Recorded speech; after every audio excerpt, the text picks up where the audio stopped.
గ్రామం చివరిలో ఒక పాత ఇల్లు ఉంది. ఆ ఇంటిలో రాము ఒక్కడే ఉన్నాడు. బయట బాగా వాన పడుతుంది. ఇంటిలో నిశ్శబ్దంగా ఉంది. గోడ గడియారంపై టైము అర్ధరాత్రి 12 గంటలకు. అప్పుడు ఇంటి బయట టక్ టక్ టక్ అని శబ్దం.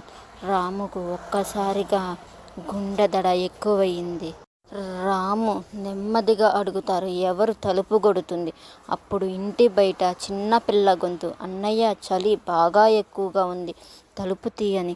రాము ధైర్యం తెచ్చుకొని తలుపు నెమ్మదిగా తీస్తాడు.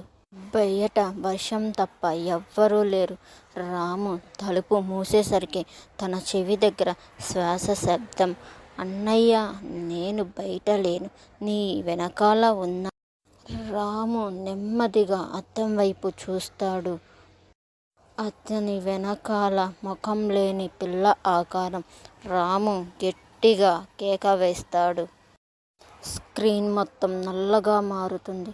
ఆ తరువాత ఆ ఇంటిలో ఇంకా ఎవ్వరు ఉండరు.